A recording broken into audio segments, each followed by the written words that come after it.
Oi, gente, tudo bem? Espero que esteja tudo bem com vocês. Abraços saudosos a todos. Preparei minha videoaula para vocês sobre a Revolução Russa, que é o conteúdo seguinte à Primeira Guerra Mundial. Só para o conteúdo não ficar solto, gente, a Revolução Russa ela vai acontecer ao mesmo tempo em que a Primeira Guerra acontece. Porque a Primeira Guerra vai de 1914 a 1919. E a Revolução Russa acontece em 1917. Então, nesse meio de tempo, a Rússia ela sai da guerra porque ela está no processo de revolução e a gente vai entender um pouquinho melhor como que foi isso. Lembrando que a Primeira Guerra, gente, ela termina com a assinatura dos tratados de paz, tá?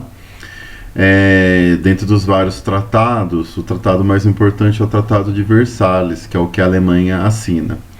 Os outros aliados dela assinam outros tratados, que entre as cláusulas estão o desmembramento dos impérios. Então, quando acaba a Primeira Guerra Mundial, não temos mais o Império Turco, nem o Império Austro-Húngaro, ok? E a Alemanha vai ser considerada a principal culpada pela guerra. Os países que venceram a guerra vão impor a assinatura do Tratado de Versalhes, que vai ser um tratado pesado, ok? E esse tratado ele vai gerar o sentimento de revanche. E vai ser esse sentimento que vai dar origem à Segunda Guerra Mundial e à ascensão do nazismo na Alemanha. Entre as consequências do final da guerra, a gente também vê os Estados Unidos surgir como potência, tá?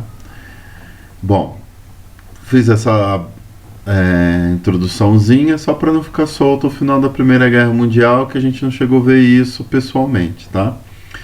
E eu vou dividir essa aula sobre a Revolução Russa em duas partes, porque o conteúdo é bastante extenso, ok? Então vamos lá.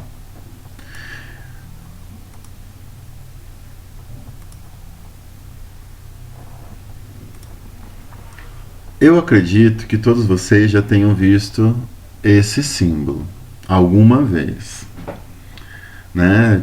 Podem me dizer aonde vocês viram?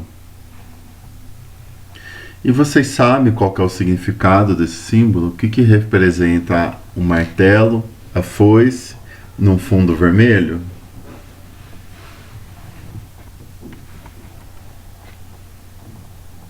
Depois vou explicar para vocês. Como todo conteúdo, gente, de história, eu falo que é mais fácil para você poder entender se você dividir ele em partes. Então eu dividi com a Revolução Russa na parte política, a gente vai ver a parte das mentalidades e na parte econômica. Esse senhor que vocês estão vendo aí, esse é o Nicolau II. Ele era o cara que comandava a Rússia antes da Revolução. O problema é que era a forma como ele governava o país, que ele governava de forma absolutista, ou seja, a grande parte da população não poderia participar do seu governo. E isso no momento em que as demais nações da Europa já tinham passado pelas suas revoluções, a burguesia já tinha assumido o poder e os reis haviam caído, era considerado como um atraso político. Agora a gente já vem na parte econômica. Nós vamos ter problemas tanto no campo quanto na cidade. Qual que era o problema no campo? Apesar da gente estar falando do século XIX, a gente não está mais na Idade Média, a Rússia ela vivia na mesma estrutura em que vivia a Europa na Idade Média. O que significava isso? Havia poucos donos de terra, porque as terras estavam concentradas nas mãos da nobreza. Mesmo havendo uma reforma em 1861, essa reforma ela não fez com que o camponês tivesse acesso à terra, porque a terra, mesmo com a reforma obrigando a nobreza a vender essas terras, essa terra custava muito caro. Então o camponês ele tinha que se sujeitar a trabalhar na terra dos nobres, pagando impostos e sendo explorado, como acontecia no feudalismo, ok? Tá. O que nós vamos ver aí surgindo já de mentalidades? A gente vê que nesse momento, em qualquer momento da história em que as classes mais baixas elas estão passando por uma situação de dificuldades, elas ficam suscetíveis a ideias revolucionárias. Lembrando que a revolução ela vem para mudar a ordem da sociedade, melhorar para as classes mais baixas, ok? Então, esse camponês vai começar a ter contato com essas ideias.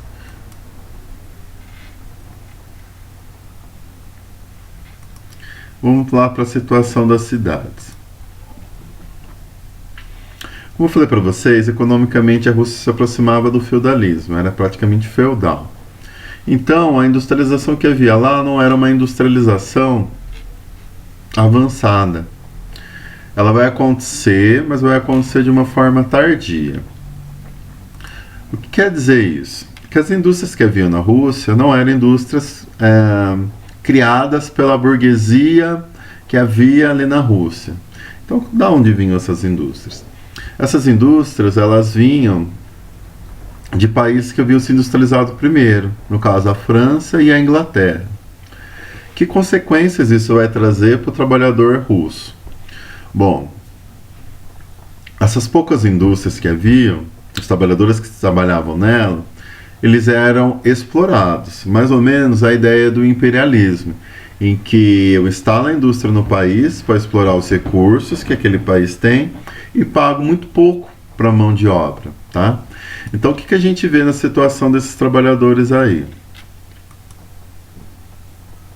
Eles vão trabalhar cerca de 12 a 16 horas por dia, vão ganhar muito pouco, as condições de trabalho serão péssimas, porque não vai ter lei que possa proteger eles, e isso vai levar os trabalhadores, assim, da cidade, assim como os do campo, a ter contato com as ideias marxistas. Então aí, gente, eu posso voltar lá no símbolo do início da nossa aula. Essa foice ela vai simbolizar a luta dos camponeses no campo e o martelo dos operários nas fábricas, lá nas cidades, ok? Porque no caso da Rússia, a situação estava ruim, tanto no campo quanto na cidade, ok? Tá. Então, o que vai acontecer com os trabalhadores? Se vocês observarem a imagem aí, vocês vão perceber que eles estão reunidos, ok? Esses trabalhadores, com o passar do tempo, eles vão começar a se organizar politicamente. Porque através da política, a gente ainda tem a esperança de que as coisas possam mudar. Então, eles vão organizar o Partido dos Trabalhadores, que eu vou mostrar para vocês, ok? Então vamos para o próximo. Então vamos dar uma olhadinha. Tá. Esses primeiros partidos que vão surgir, a base deles vai ser o marxismo. Vocês ainda não viram isso em filosofia, mas acredito que vão ver isso ainda este ano, ok? Então, quais são as ideias defendidas pelo marxismo? Eles defendem que os trabalhadores eles devem ter consciência de que eles são explorados e assim fazer a revolução. Isso já foi comentado em aula. Eles acreditam que todas as pessoas vão ter que ter acesso à propriedade. Então, para todos terem acesso à propriedade, não tem mais que existir aquela situação em que um é dono e o outro não é, mas que todos sejam dono, ok? Tá, eles acreditam também que o poder, ele tem que, o Estado, aliás, as empresas, elas têm que ser estatizadas, ou seja, elas têm que ser do governo e não ter um único dono, o proprietário, ok? Eles vão acreditar no fim do capitalismo e do liberalismo. E fora isso, eles também vão acreditar no fim das classes sociais, ou seja, não vai haver mais ricos e nem pobres. Então, o trabalhador do campo, o trabalhador da cidade, começou a ter contato com essas ideias e pensar o seguinte: vamos fundar um partido político. Então, esse partido nosso vai se chamar Operário Social Democrata Russo, e as ideias dele serão as ideias marxistas, tudo bem? Então aí a gente vê a fundação desse partido aí. Quem que vai liderar o partido? O Lenin, o Plekhanov e o Trotsky. O mais importante deles é o Lenin. Então somente esse nome, vocês têm que gravar. O Trotsky vai aparecer com maior influência depois, ok? O Lenin é esse senhor aí que está discursando, ok? Tá, então vamos entender qual que seria a diferença nessas ideias aí. Ó, o capitalismo é o estágio que nós estamos hoje, ok? Cada um trabalha por si. Quem não quiser trabalhar vai ficar desempregado, mas ficando desempregado pode morrer de fome, porque ninguém vai trabalhar para ele, ok? E no capitalismo, os ricos mandam nos pobres, os patrões mandam nos funcionários. Uns têm mais forças do que outros, tudo bem? Bom, e também dentro do capitalismo tem a ideia de que todos têm a mesma oportunidade de vencer na vida, ok? Então, se você não é rico é porque você não quis. Tá. Capitalismo e militarismo são regimes de direita. Diferença do militarismo para o capitalismo. O militarismo é extrema direita, ok? Que a gente vê que o governo dos militares mandam no país. Eles reprimem todos aqueles que têm uma opinião diferente. E aí eles têm o controle também sobre os meios de comunicação. Porque a ideia é passar a imagem de que o país ele prospera, que está tudo bem, então as pessoas não precisam se revoltar, elas devem continuar pacíficas e aceitar o militarismo. Do outro lado, nós temos o socialismo, que é de esquerda, e o comunismo de extrema esquerda, ok? No socialismo, todos devem ter a mesma quantia de dinheiro. Então não tem rico e não tem pobre. Todos possuem, se ajudam, têm a mesma força, e nesse momento ainda tem um governador. Alguém que vai organizar todas as pessoas para atingir os objetivos. Qual que é a diferença do socialismo e o comunismo? O comunismo é uma evolução do socialismo. E nesse estágio, as pessoas estariam tão desenvolvidas, tão amadurecidas, que elas não precisariam de mais ninguém para estar comandando elas. Então todos agiriam, teriam os mesmos esforços para a sociedade caminhar, para todo mundo ter acesso a todas as coisas. Aí eu trago isso para a vida prática para vocês através do próximo slide.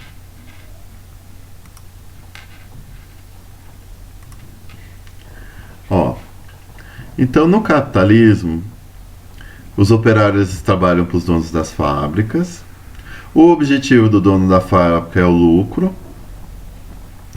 O trabalhador não é dono de nada, porque a fábrica não é dele, as ferramentas não é dele, ele só vende o tempo do trabalho dele. E quem decide a economia do país, a vida econômica, é a burguesia. No socialismo, não tem um dono da fábrica, todos são donos dela. Então quem trabalha na fábrica, na verdade, trabalha para si mesmo. Lá a propriedade coletiva, nem acabei de explicar para vocês. E o meu objetivo não é mais o lucro, mas é o bem-estar da sociedade, que todos tenham acesso a todas as coisas. E nesse momento não há exploração do trabalhador, porque aí o trabalhador ele vai trabalhar somente para produzir aquilo que ele necessita. No capitalismo, é a indução do consumo. Então, quanto mais eu produzir, eu induzo ao consumo para as pessoas consumirem cada vez mais, e é um ciclo vicioso que não tem fim. No socialismo, se eu preciso de 20 celulares, eu produzo 20 celulares. Se vocês observarem na imagem, há a modernização do meio de produção para que o trabalhador ele tenha mais tempo para desfrutar do seu bem-estar, tá? As decisões no socialismo elas teriam que ser tomadas democraticamente, ok? E aí a economia é planificada, ou seja, ela obedece a um plano para evitar a crise.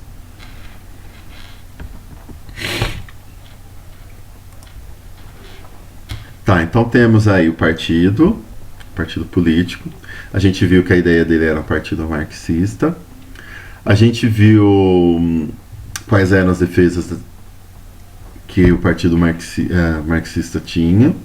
A gente viu a diferença entre o comunismo, socialismo, capitalismo e militarismo, ou a ditadura. E agora a gente vai voltar para o partido político e ver como que ele funcionava na prática na Rússia.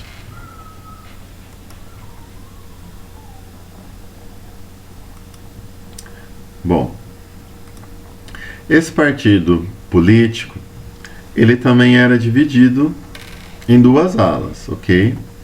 A primeira ala é a ala dos mencheviques. A palavra menchevique, ela significa minoria. Então, essa minoria, ela acreditava que para sair do capitalismo, caminhar para o socialismo, eles primeiro tinham que se aliar à burguesia, desenvolver o capitalismo na Rússia, lembrando que ela era feudal, ela era atrasada economicamente, e quando a sociedade tivesse estruturada, tivesse condições, maturidade para isso, instalava-se o socialismo.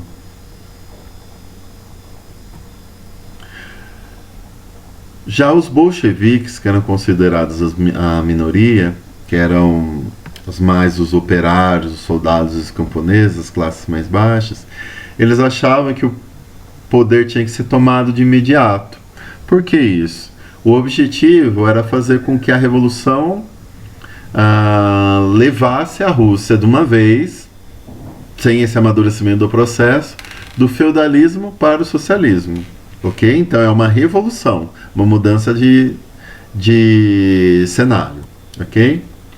Tá, então temos a fundação do partido, porque os trabalhadores estavam descontentes. Vamos ver por que o czar cai. Czar, gente, é o termo usado para rei na Rússia, ok? Então vamos analisar quais eram os fatores. Então fundação do partido político é um dos fatores. Vamos ver o próximo. Tá. Nesse momento, a Rússia ela era o maior império que existia em extensão territorial.